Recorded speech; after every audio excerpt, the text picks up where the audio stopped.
একদিন ছোট্ট মিনু স্কুল থেকে বাসায় ফিরছিল। সে ক্লাসে নতুন কিছু শিখেছে, কিন্তু একটু বোকা লাগছিল মনে। হঠাৎ তার ঘরের জানালার পাশে উড়ে এলো একটি ছোট্ট রঙিন পাখি। পাখিটি বলল, হ্যালো মিনু, আমি জ্ঞান পাখি। আমি দেখব তুমি কিভাবে ইলম শেখো। মিনু একটু ভয় পেয়ে জিজ্ঞেস করল, ইলম শিখতে কি কিছু নিয়ম আছে?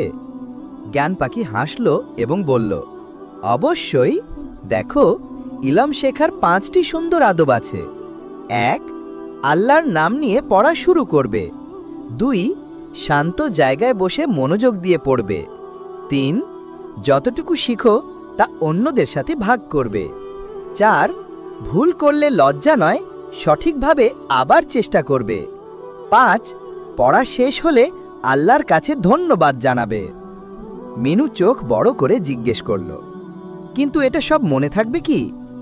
জ্ঞান পাখি বলল, হ্যাঁ, প্রতিদিন ছোট ছোট করে অনুশীলন করলে মনে থাকবে, আর মজার গল্পের মাধ্যমে শেখা সহজ হবে। এরপর মিনু তার বই খুলল, আল্লাহর নাম নিয়ে পড়া শুরু করল।